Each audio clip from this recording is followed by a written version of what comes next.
სახელითა მამისათა და ძისათა და სულისაწმინდისათა. ადამიანი ცოტათი მაინც თუ გამოიყენებს თავის უნარს მოაზროვნეობისა და თუ რწმენაც აქვს, ანუ თუ ღმერთით შეხებია მის გულს, მაშინ ის ადვილად მიხვდება თუ რაოდენი დანახეთქია ადამიანსა და ღმერთს შორის და რაოდენი უფსკულია. იმიტომ რომ თვითხილული სამყაროს კი, რომელიც გონება მიუწვდომლად დიადია თავისი მატერიალური ზომებით და საიდუმლოებებით ასევე გონება მიუწვდომელია, თვით მატერიალური სამყაროს კი წარმოვიდგინოთ როგორი იქნება და ვინ არის ამ ყოველივე შემოქმედი, რომელიც გვწამს და ჩვენი გულისმიერი გამოცდილებით ვიცით რომ იგი არის. ეს დანახეთქი არსობრივი დანახეთქიც არის, ანუ მე გულისხმობ ჩვენ ქმნილებანი ვართ და იმდენად მცირე და უსუსურნი რომ პრაქტიკულად წარმოუდგენელია რომ ჩვენი ხმა მას მივაწვდინოთ და რაღაცნაირი კავშირი დავამყაროთ მასთან, მაშინ როდესაც ყველაფერს თავი რომ დავანებოთ ჩვენ იმხელა ხუბში ვართ, მატერიალური სამყაროს ხუბში ვართ მოქცეული, რომელიც უბრალოდ ჩვენი გონებისათვის თვითესეც კი მიუწვდომელია და არც კი ვიცით რა უნდა გავაკეთოთ იმისათვის ეს ყველაფერი გავარღვიოთ, ხოლო გარდა ამისა ადამიანი თავისი პიროვნული არჩევანით ჩვენ პირველ მშობლებს გულისხმობთ იმგვარად დაზიანდა რომ სამწუხაროდ ზნეობრივი თვალსაზრისითაც გნებავთ სულიერი თვალსაზრისითაც ყოველგვარი შესაძლებლობა მოისპო იმისა რომ ჩვენ სამყაროს უწმინდეს შემოქმედთან რაიმე კავშირი გქონდეს. ეს შეუძლებლობა ჩვენი მასთან კავშირის შეუძლებლობა იწოდება ცოდვა. ეს არის ცოდვა ზუსტად, ჩვენ ეს ძალიან კარგად ვიცით და ეს არის ის მოცემულობა, რომელიც არა მარტო თეორიულად უნდა იცოდეს ქრისტიანმა. თეორიულად ცოდნა არაფერს ნიშნავს, არამედ მას სულიერ ცხოვრების ერთ-ერთ გამოცდილებად უნდა ექცეს ეს ამ შეუძლებლობის დანახვა საკუთარ თავში. ამასთან ჩვენი რწმენა და ჩვენი ასევე შინაგანი ინტუიცია და ასევე გამოცდილებაც გვაჩვენებს, რომ ჩვენ მარადიული არსებანი ვართ. უკვდავნი ვართ, არ მოვკვდებით, გარდავიცვლებით და პასუხისგებელნი ვართ. რამე თუ თავისუფალნი ვართ, ზნეობრივი ნორმების აღქმის უნარი გვაქვს. ჩვენ საკუთარ თავსაც უნდა ვიცნობდეთ და თუ ვინმე იტყვის, რომ ეს ყველაფერზე არ მიფიქრია, მაშინ უნდა ვთქვათ, რომ შენ როგორც ადამიანი არ ცხოვრობ, იმიტომ რომ მოაზროვნეობა უმთავრესი განმასხვავებელი ნიშანია ჩვენსა და ცხოველებს შორის. არა, შევცდი, უმთავრესი არ არის.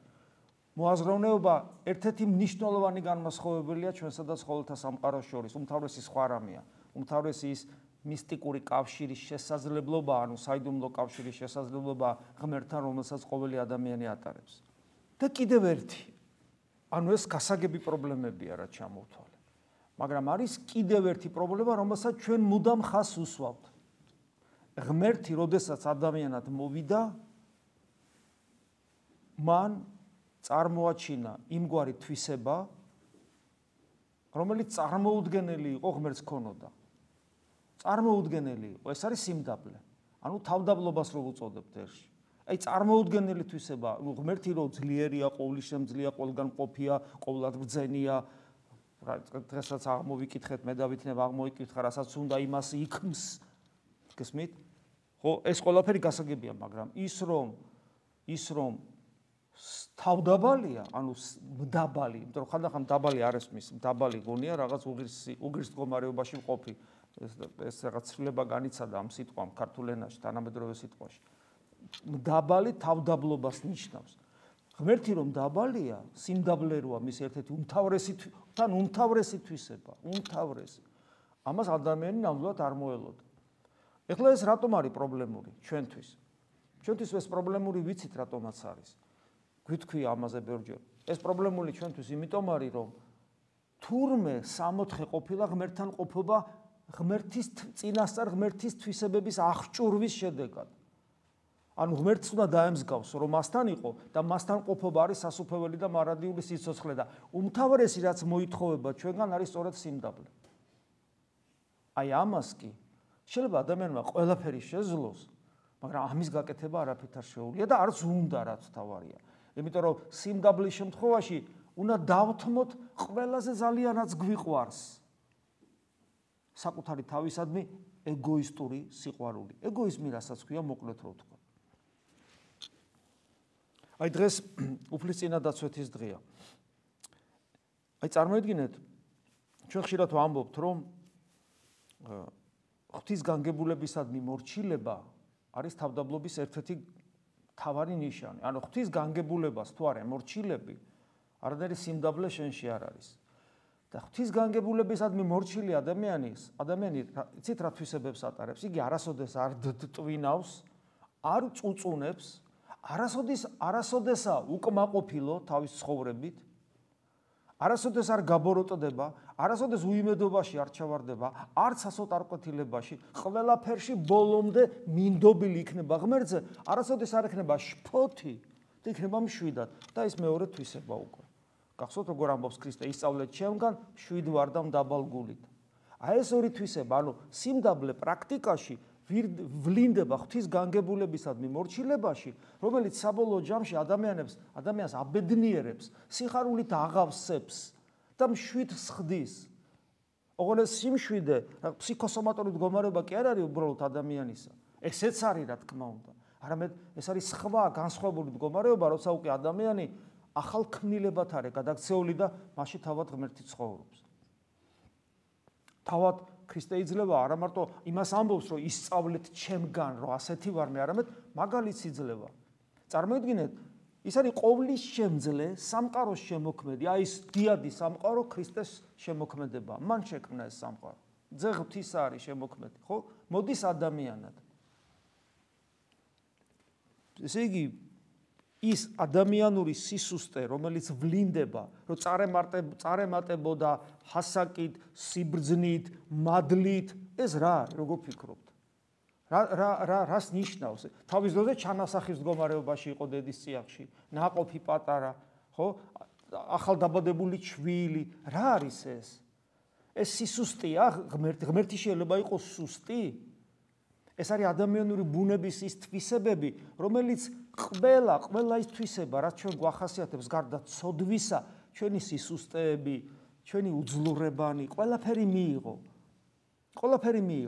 რომ ამას თავის მიზეზი ქონდა, რომ ჩვენ ვერცერთ მდგომარეობაში ვერ ვიქნებით სამყაროში, ვერცერთ მდგომარეობაში ვერ აღმოჩნდებით, რომ თქვათ, რომ აი ღმერთო, შენ ეს მდგომარეობა არ იცი. როგორ არ იცის? ყველაფერი იცის, იმიტომ რომ ყველანაირ მდგომარეობაში იყო ღმერთი. ყველანაირში. რაც შეეხება ცოდვას, ცოდვა არ იცის, იმიტომ რომ ცოდვა ღმერთისგან აცდენაა და ის როგორც სუბიექტი, პიროვნება ღმერთია და თავის თავს როგორ აცდება, მაგრამ მას აქვს აბსოლუტური სიყვარული. ყველა ადამიანის უპირობო სიყვარული, უკიდურესი ცოდვილის, მას ჩემი ცოდვა, ჩემდამი სიყვარულში ხელს არ უშლის. და აი, როცა მოდის ის, ასე ავლენს საკუთარ თავს უკიდურეს უძლურებაში და დღევანდელ დღეს წინადაცვეთის დღეს რატომ აღნიშნავს ეკლესია? რა იყო წინადაცვეთის რიტუალი? ეს იყო ნიშანი, სიმბოლო იმისა, რომ ადამიანს ტყავის სამოსელი აქვს, რომელიც მიდრეკილია ცოდვისკენ, პირუტყვობისკენ არის მიდრეკილი. და აი ეს წინადაცვეთის ეს რიტუალი, რომელიც აღმოსავლეთ ხალხებში ზოგადად გავრცელებული იყო, აღთქმის სახით აბრაამს იმიტომ მიეცა, რომ ებრაელ ადამიანს ყოველთვის ქონოდა ხსომებოდა, რომ იგი ცოდვას ატარებს თავის თავში. ამის ნიშანია ეს. და უნდა იბრძოლოს, წინადაცვეთ არის ნიშანი იმისა, რომ მან უნდა იბრძოლოს საკუთარ თავში ცოდვის წინააღმდეგ. ქრისტეს ცოდვა არ ქონდა და რაში ჭირდებოდა ეს, მაგრამ მან ესეც გაიარა. ანუ ნახეთ, დამორჩილდა ღვთის განგებულებას. იგი ჯერ მანამდე ადამიანის თავისუფლებასაც ემორჩილება. საუკუნეები ელოდებოდა სანამ მოვიდოდა, იმიტომ რომ უნდა დაბადებულიყო მარიამი, უნდა დაბადებულიყო იოსები, უნდა დაბადებულიყვნენ ის მოციქულები, რომლებიც მისი მოწაფეები გახდებოდნენ, გესმით? უნდა დაბადებულიყვნენ ეს ადამიანები თავიანთი თავისუფალი არჩევანით უნდა შედგომოდნენ აი ამ საღვთო სახურებას, რომელსაც ადამიანად მოსული ღმერთის სახურება ქვია, თავისი ნებით, არა ძალდატანებით. ეს ადვილი საქმე არ იყო. არ მოიძებნებოდა სამყაროში ასეთი ადამიანი. ის კი არა, იმის მერეც აგი 2000 წელი გავიდა და ღვთისმშობლისნაირი ადამიანი არ არსებობს. არ არსებობს. ანუ ღმერთი ელოდებოდა მას ხელოვნურად, რაღაცა რობოტი არ შეუქმნია, რომელიც მოემსახურებოდა. ის ელოდებოდა ადამიანის თავისუფლებიდან გამომდინარე ისეთი ადამიანის დაბადებას, რომელიც ამას შეძლებდა, რომელიც ამას გააკეთებდა და სიმდაბლით მოემსახურებოდა ამ დიდებულ მოვლენას, ამ საიდუმლოებას, რომელსაც პავლე მოციქული უწოდებს, ღმერთი გამოჩნდა ხორცით. და ის წინადაცვეთაც ამას ნიშნავს, მე ეგვიპტეში გაქცევა რა არის? იროდის ეშინოდა თუ რას ნიშნავს ეს? ანუ ღვთის განგებულება, ნახეთ რა უცნაურად მუშაობს. სოფლიო პოლიტიკა, სოფლიო რაღაც ზრები, გეოპოლიტიკა იქნება თუ ეს რაღაცა 1000 რამ ხდება სამყაროში და ღმერთის განგებულება ისე დაფარულად მოქმედებს და მუშაობს, რომ თვით ეს სოფლიო მოვლენებიც კი საბოლოო ჯამში ღვთის განგებულების მიხედვით კონცენტრირდებიან და ერთი მიმართულებით მიდიან. ანუ ეს იკრიბება ყოველივე ერთ წერტილში. ეს მხოლოდ ღმერთს შეუძლია, ღვთაებრივ სიბრძნეს შეუძლია, რომ ყველაფერი თითქოს ერთმანეთსგან განსხვავებული რაღაცა მოვლენები საბოლოო ჯამში ერთ წერტილში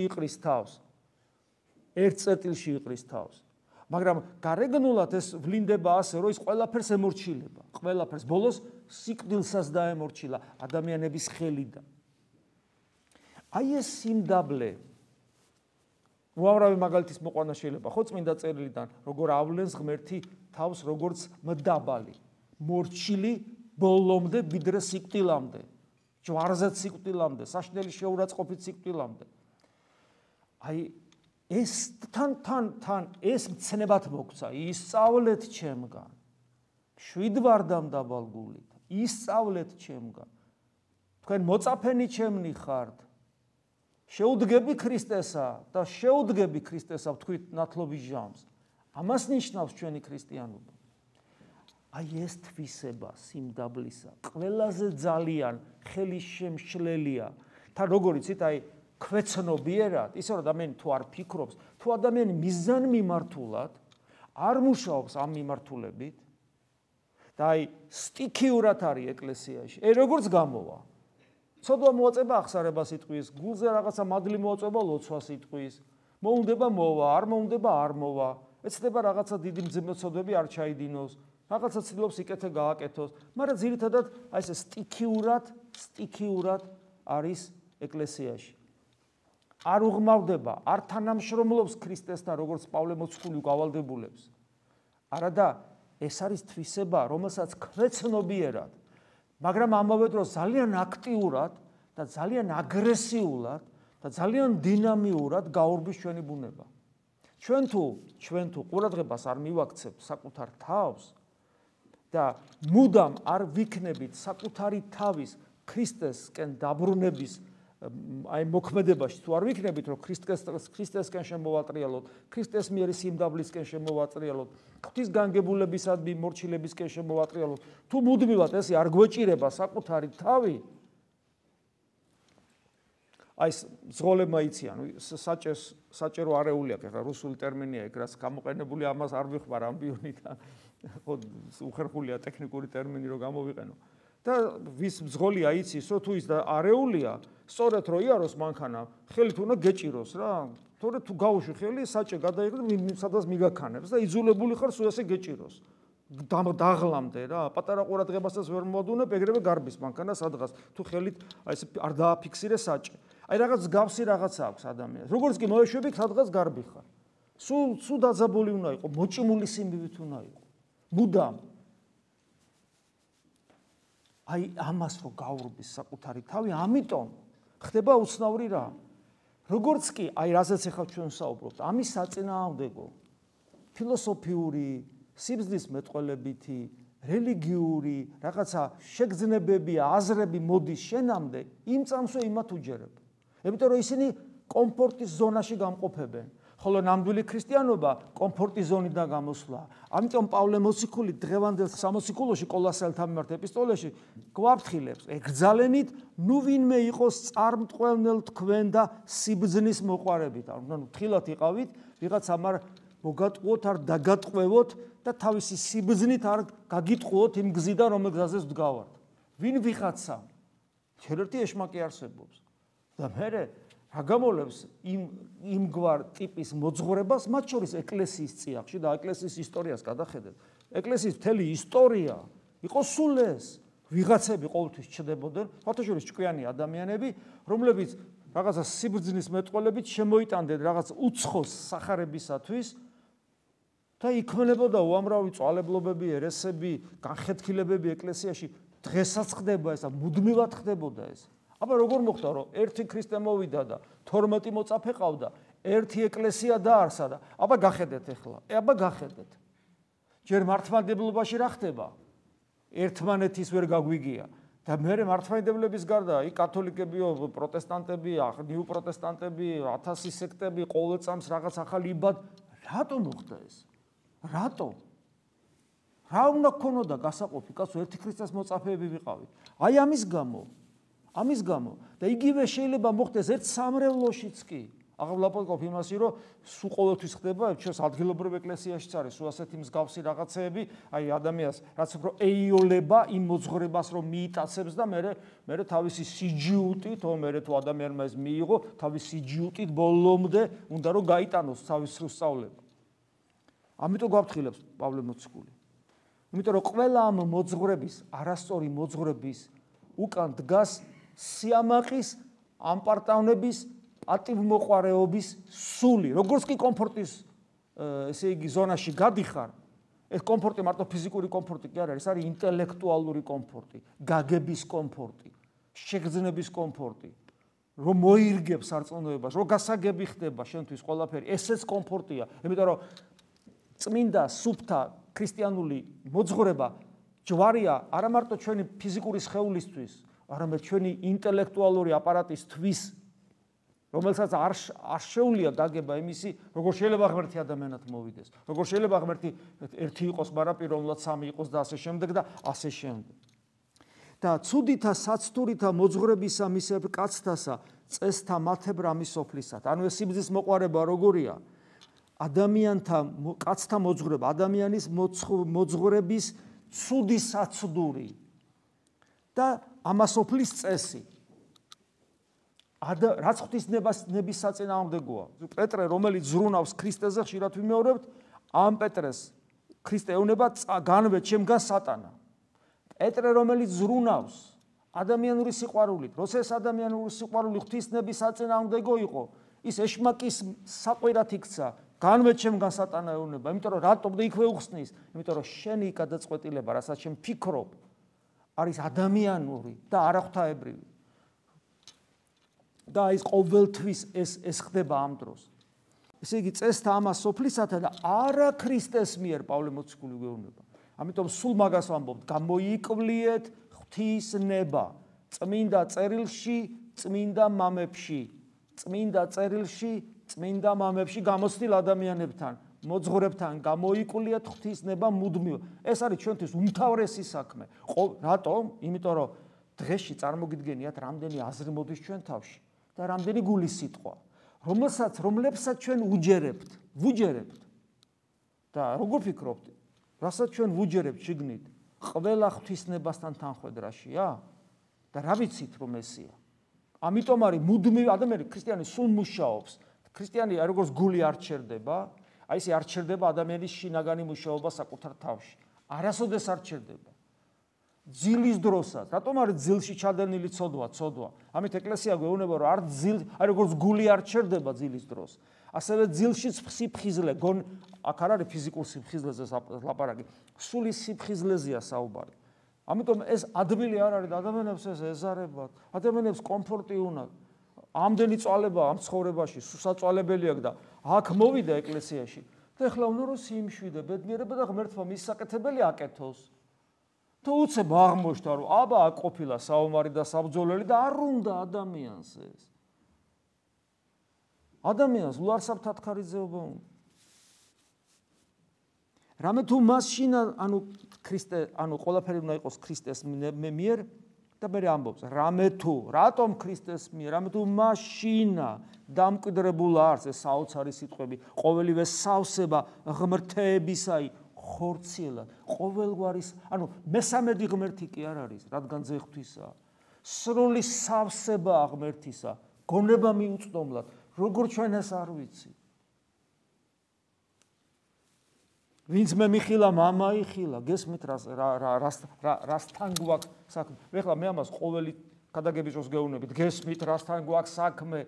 რატო? იმიტომ ვერ ვეჩვევით. როგორ უნდა მიეჩვიო? ქრისტეს როგორ უნდა მიეჩვიო? ზიარებას როგორ უნდა მიეჩვიო? მამაო ჩვენო სიტყვას როგორ უნდა მიეჩვიო? სიტყვა იესოს, რომლის წინაშე მოდრკება ყოველი მუხლი ზეცაში, ქვეყანაზე, ქვესკნაში, როგორ უნდა მიეჩვიო?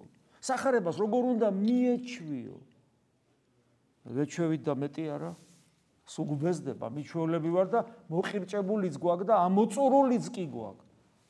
სასაცილო იქნებოდა სატირალი რო არ იყოს თუ როგორ არის რაღაცა იგივე.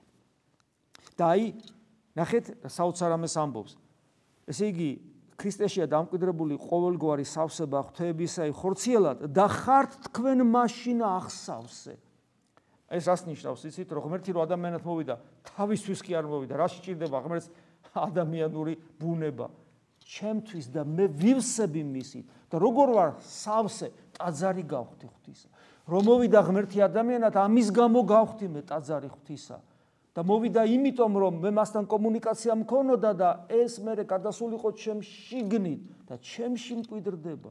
ჩემ წინ კი არ დგება, ჩემს გვერდზე კი არ არის, ჩემთან ახლოს, შორი ახლოს კი არ არის. ის მეუბნება, რომ მე შენში უნდა შემოვიდე. იმიტომ რომ მე თუ არ შემოვედი შენში, ეშმაკი საკუთარ სახლად გთვლის შენ, ქრისტეს სიტყვები გახსოვთ. ეშმაკი გთვლის საკუთარ სახლად და შენი ეგოიზმის და პატიმოყვარების და სიამაყის გამო მართლა შენში ზის და არ გინდა რომ მე ვიყო შიგნით. გესმით? აი ამაშია და ივსება ადამიანი მას და ხართ თქვენ მასში, ღმერთში, ქრისტეში, ქრისტეს შემოსილები ხო ვართ, მასში ვართ სავსე, მასშინა სავსე კი არა, აღსავსე. რომელი იგი არის თავადი ყოვლისა მთავრობისა და ხელმწიფებისა. ეს მთავრობა და ხელმწიფებები ანგელოზები არიან. და ხშირად გვითხოვს, როცა ხედავთ, რომ ჩვენ ანგელოზებიც არ უნდა გვაინტერესებდეს, იმიტომ რომ ვინც ჩვენშია, ის ანგელოზზე მეტია. ვისი სიცოცხლეც ჩვენი სიცოცხლეა, ქრისტეა ჩემი სიცოცხლე, პავლე რო იტყვის, ის ანგელოზის შემოქმედია და რა ცოდუა ადამიანი, ქართველი ადამიანი, რომელმაც ეს ყველაფერი უნდა იცოდეს. რომ არათუ ანგელოზის ქვემოთ რო არის პლანეტები და ვარსკვლავები როგორ დაალაგდება იმის მიხედვით რომ ცხოვრებას იწყობს. ეს ჰოროსკოპებით რომ კითხავობენ. და ჩვენ პასუხისგებლობით ვიტვირთებით, რადგან ქრისტეს ჩვენში ყოფნა სურს ჩვენი გადარჩენისთვისვე. ნახეთ, რომლითაცა წინა დაიცვითე, წინა დაცვეთით ამით ხელით უქმნელით, ჩვენი ცოდვისგან გათავისუფლება, ესე იგი ხელით უქმნელი წინა დაცვეთა, ეს ნიშნავს ცოდვისგან განთავისუფლებას. ცოდვისგან ნახეთ რა საინტერესოა, რომლითაცა, რითი, რომ ესე იგი ჩვენ სავსე ვართ ქრისტეთი, ჩვენი ცოდვისგან გათავისუფლების აუცილებელი პირობა, ის კი არ არის, რომ მხოლოდ ნების ყოფით რომ ვეჯახები, შიშველი ასკეზა აუცილებელია, მაგრამ თავარი ეს კი არ არის, ასკეზა სხვა რამისთვის არის აუცილებელი, უპირველეს ყოვლისა. ახლა ამას არ შევეხები, ძალიან გაგვიგზელდება, მაგრამ უპირველეს ყოვლისა ადამიანი ცოდვისგან თავისუფლდება, წინა დაცვეთილი ხდება, ხელთუქმნელი წინა დაცვეთით, ცოდვისგან თავისუფალი ხდება, იმით რომ ქრისტე ჩვენშია, სავსე ვართ ქრისტესი, ქრისტე ჩვენი სიცოცხლეა. აი ეს აქცენტირება რა ძალიან ბევრმა ქრისტიანმა, ყოველ შემთხვევაში მე საქართველოში რომ მქონია ურთიერთობა პრინციპში უცხოეთში სხვებთან ადამიანებთან აღმოჩნდა რომ ძალიან ბევრმა ეკლესიის წევრმა, მაზიარებელმა ადამიანმა არ იცის რომ თავარი ცოდვებთან ბრძოლა კი არ არის ეკლესიაში, თავარი ქრისტესთვის გულის გაღებაა, რომლის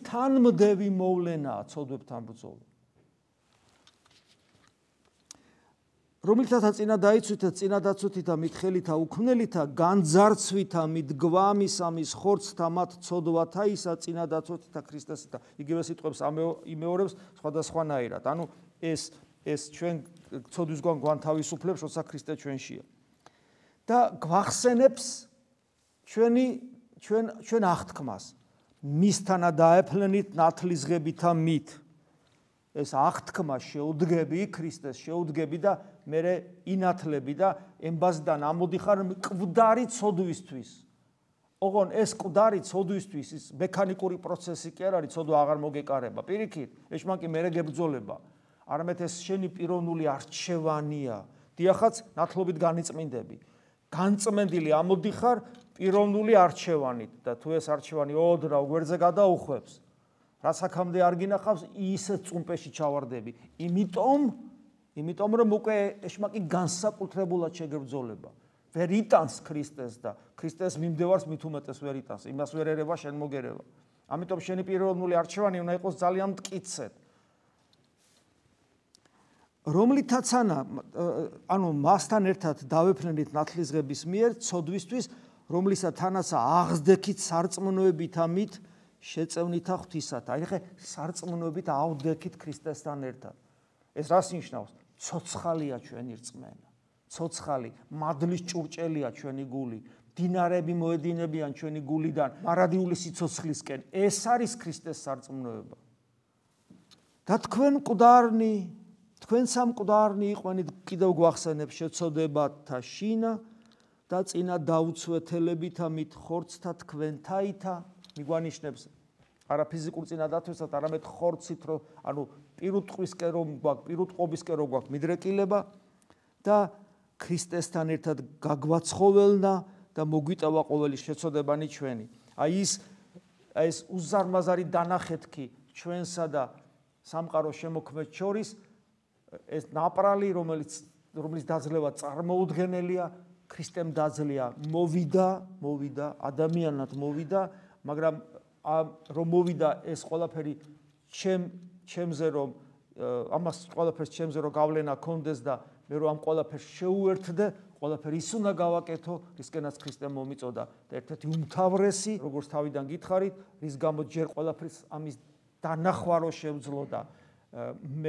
მე შეუდგე ქრისტეს, არის ის უმთავრესი თვისება, რომლითაც ღმერთმა გამოაჩინა თავი, რომელიც წარმოუდგენელი იყო ჩვენთვის, ეს არის სიმდაბლე, რომელიც ვლინდება ღვთისგანგებულებისადმი მორჩილებაში. ღმერთმა შეგვაძლებინოს ეს და დღეს ხსენებული წმინდანი ბასილი დიდი მის ცხოვრებას თუ წაიკითხავთ, აბა ნახეთ, საერო თვალსაზრისით წაიკითხეთ მისი ცხოვრება, საერო თვალსაზრისით შეაფასეთ. გული გაგისკდებოდათ, არც ერთს არ მოგინდებოდათ, რომ იმ ცხოვრებით გეცხოვრათ, რაც ცხოვრებითაც ბასილი დიდმა იცხოვრა. ეს იყო მუდამ უძლურებაში მყოფი ადამიანი. თავის დაჭერაც კი არ შეელო, დიდხანს ხელით იჭერდა ხოლმე, ესეთი სუსტი იყო. 48 თუ 49 წლისა გარდაიცვალა ბასილი დიდი.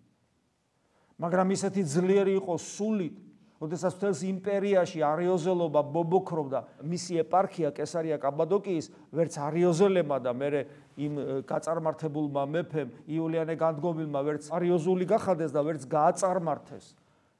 ერთი უბრალო სუსტი კაცი იყო, რომელსაც არაფერი არ ქონა ცხოვრებაში პირადი, აბსოლუტურად და მაგრამ ისი სიტყვა იყო ქუხილივით. აზანზარებდა მთელ იმპერიას. მაგრამ მისი პირადი ცხოვრება, რაც ადამიანურად მან გაიარა, არავის არ მოუნდებოდა, იმიტომ რომ სულ უძლურებაში იყო, ავადმყოფობაში იყო და სულ ახალგაზრდა გარდაიცვალა, მაგრამ დატოვა, მაგრამ რა დატოვა? დღესაც მისი წირვა ვწირეთ. ხედავთ? აი და მის ცხოვრებაში ვერ ვნახავთ ვერც ტვინვას, ვერც წუწულს, ეს ადამიანი, რომელიც სავსე იყო ქრისტესადმი სიყვარულითა და ერთგულებით. ეს არის ჩვენთვის მაგალითი. ღმერთმა მოგცეს ზალა და ბასილი დიდის ამუდიდესი ადამიანის წმინდანის მეოხებით ღმერთმა მოგცეს ზალა ქრისტეს და არის სიმდაბლე ქონოდეს და ჭეშმარიტად აღგვესრულებინოს ნათლობის აღთქმა, როცა ვთქვით, როცა გკითხეს, რომ შეუდგები ქრისტესა, ჩვენ ყოველთვის გქონდეს ეს განცდა, რომ ამ აღთქმას ყოველთვის ვიმეორებთ და აქტუალიზირებას უკეთებთ ჩვენს შიგნით, დიახაც შეუდგებით ქრისტესა. ამინ. მადლი უფლისა ჩვენისა იესო ქრისტესი და სიყვარული ღვთისა და მამისა და ზიარება სული საწმინდისა იყოს თქვენ ყოველთა თანა. ამინ.